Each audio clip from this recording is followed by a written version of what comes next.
হায়দ্রাবাদের ইডরুম মঞ্জিল অঞ্চলে ঘুরতে ঘুরতে এক মন্দিরে গিয়ে পেলাম বহু প্রাচীন মূর্তি। বিভিন্ন মন্দির গাত্র থেকে এই মূর্তিগুলি নিয়ে আসা হয়েছে। যেসব মন্দির ভারতীয় সনাতন ধর্মে ২৫০০-৩০০০ বছর পুরনো, সেই মন্দির বিভিন্ন সময় ভেঙে গেছে, কিন্তু তার মূর্তিগুলো নিয়ে আসা হয়েছে এই তেলেঙ্গানা অঞ্চলের বিশেষ মন্দিরে। আজকে থাকবে সেই মূর্তির রহস্য উন্মোচন। গুড মর্নিং বন্ধুরা, আজকে ১৩ তারিখ, ১৩ই এপ্রিল।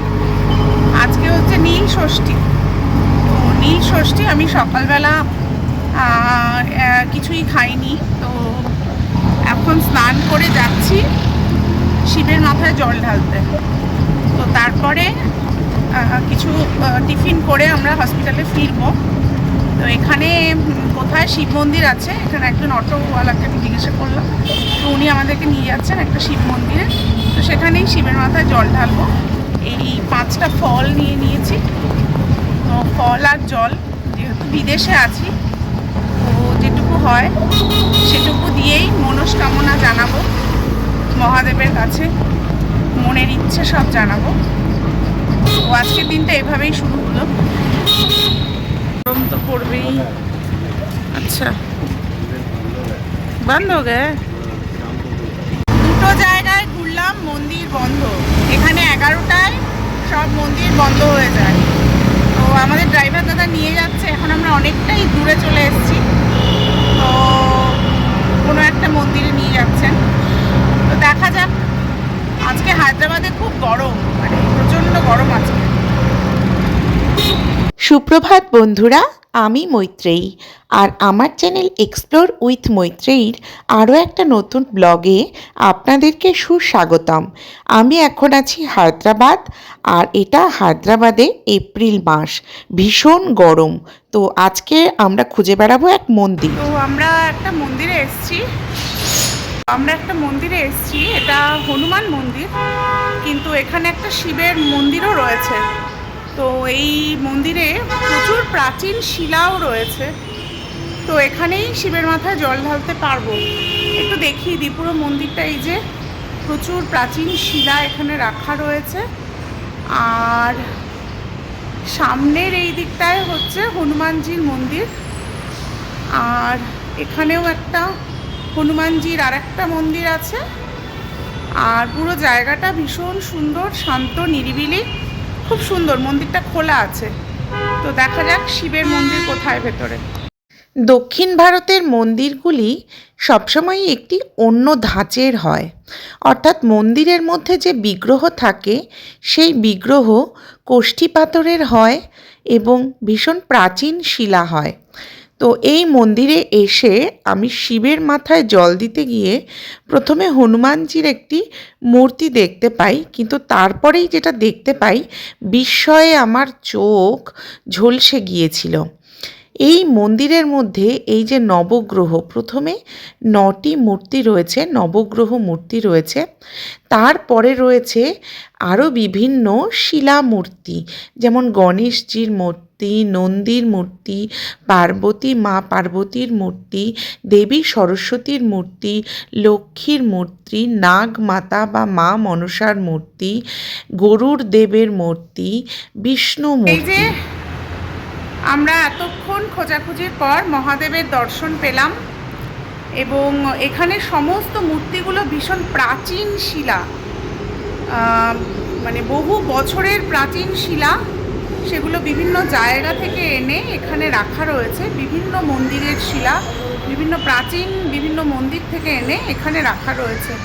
তো সত্যি আমার কপাল খুবই ভালো যে এরকম একটা মন্দিরে শিবের মাথায় জল ঢালতে পারছি। এবং এটা সত্যি আশ্চর্য যে এত প্রাচীন শিলা এখানে এনে রাখা আছে। হয়তো কোনোটার বয়স 1000, 2000 কি আরও পুরনো সব শিলা এখানে রাখা রয়েছে। তো ব্রাহ্মণের সঙ্গে আমার কথা হলো, আমি এখানে জল দিতে পারবো। এই মহাদেবের মূর্তিটিও শোনা গেল 1000 বছরেরও পুরনো। আর এই নাগমাতার যে রূপটি, এই রূপটি কিন্তু তামিলনাড়ু মঞ্চাম্মা দেবীর রূপ। মঞ্চাম্মা এই সাউথ ইন্ডিয়ানদের নাগ দেবী। আর গরুড়ের যে মূর্তিটি রয়েছে, বিষ্ণুর যে মূর্তিটি রয়েছে, সেই মূর্তিটি দেখেই বোঝা যাচ্ছে এখানে মাতা পার্বতীর মূর্তি। সমস্তটাই ভীষণ প্রাচীন শৈলীতে নির্মিত এবং এই যে শৈলী, এইটা কিন্তু মন্দির গাত্রে বা মন্দিরেই এইরকমভাবে মূর্তি সেই সময় নির্মাণ করা হতো। তারপর হয়তো সেই মন্দিরগুলো ভেঙে গেছে আর সেই মন্দির থেকে দেবতাদের নিয়ে এসে এই মন্দিরটিতে রাখা হয়েছে। প্রাচীনত্ব এর একদম প্রায় 1000 বছরের পুরনো এবং যে স্কাল্পচার বা যে গঠন রীতি সেটিও প্রাচীন রীতি এবং এই মূর্তিগুলি যে বহু পূর্বকাল থেকে পূজিত হয়ে আসছে সেটা মূর্তিগুলি দেখলেই বোঝা যাচ্ছে। একটা অনবদ্য অভিজ্ঞতা হলো আমার এই মন্দিরে এসে এবং ব্রাহ্মণ বললেন এরকম বহু মূর্তি এখানকার মন্দিরে আছে। খুব সুন্দর পুজো দিয়েছি, প্রসাদও পেলাম। এই প্রসাদও দিলেন, কিছুটা পুজো দিয়ে প্রসাদ নিলাম আর কিছুটা প্রসাদ নিয়ে এবার ফিরে যাচ্ছি। আর কিছুটা টিফিন করব, সকাল থেকে কিছু খাইনি, ছেলেও কিছু খাইনি, তো টিফিন করে তারপরে ফিরব। তো এখন আমি যাচ্ছি সেই কালকের দেখানো কলকাতা হোটেল। এইটা আমরা চলে এসেছি ইররুম মঞ্জিলে এই সমস্ত মানে খাবারের দোকানগুলো। তো আমাকে অটোওয়ালা নামিয়ে দিল। এখন একটু খেতে যাব, আজকে নিরামিষই খাবো, না খেয়ে থাকতে পারছি না যেহেতু অনেক দৌড়াদৌড়ি করতে হচ্ছে, ছোটাছুটি করতে হচ্ছে, তো নিরামিষ খাবো। আর এই গলিটার সব দোকানগুলোই কিন্তু বাঙালি দোকান, সমস্ত রেস্তোরাঁ আছে এখানে, মানে মাছ, মাংস, ডিম, বাঙালি ঘরোয়া খাবার কোনো কিছুই পাওয়া যায় না এমনটা নয়, সব পাওয়া যায় এবং বেশিরভাগ বাঙালিরাই কলকাতা থেকে এসে এখানে ব্যবসা দিয়ে বসেছে। তো আমরা এখন যাচ্ছি, এদের খাবারটা খুব ভালো কলকাতা হোটেলের, তো আজকে এখানেই খাবো। তো আপনারা যদি এআইজিতে আসেন তো কলকাতা হোটেল হচ্ছে বেস্ট চয়েস। আমি 3-4টে হোটেলে খেলাম, নাম বাঙালি কিন্তু ভেতরে রান্না করছে সমস্ত সাউথ ইন্ডিয়ানরা। যেমন বালাজি হোটেল বাংলায় লেখা রয়েছে কিন্তু রান্না করছে সাউথ ইন্ডিয়ানরা, খাবারের স্বাদ সাউথ ইন্ডিয়ানের মতন।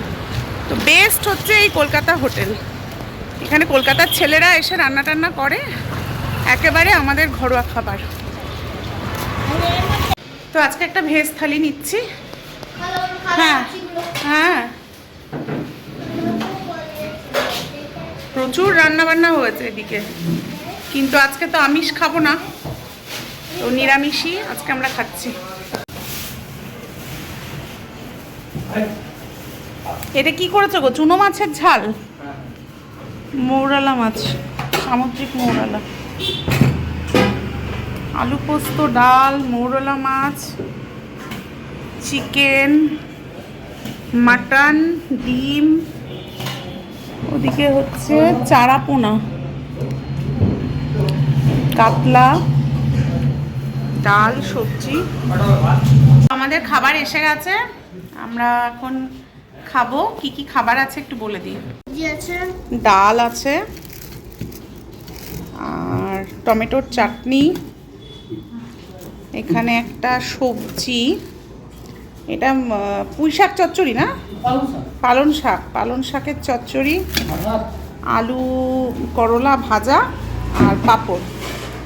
এই হচ্ছে আজকের মেনু। তো পুজো টুজো দিয়ে খেয়ে এবার চলে এসেছি কেবিনে। তো আরও কিছু কাজ বাকি আছে, সেগুলো করব। আর খুব সুন্দর ছিল, নিরামিষ খাবার ছিল, খুব ভালো খাবার ছিল।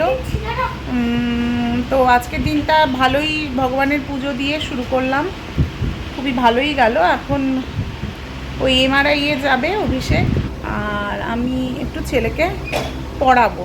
তো তারপরে আবার বিকেলবেলা আজকে একটু বেরোবো আমি আর ছেলে, আশেপাশে দেখা যাক কী আছে এক্সপ্লোর করতে।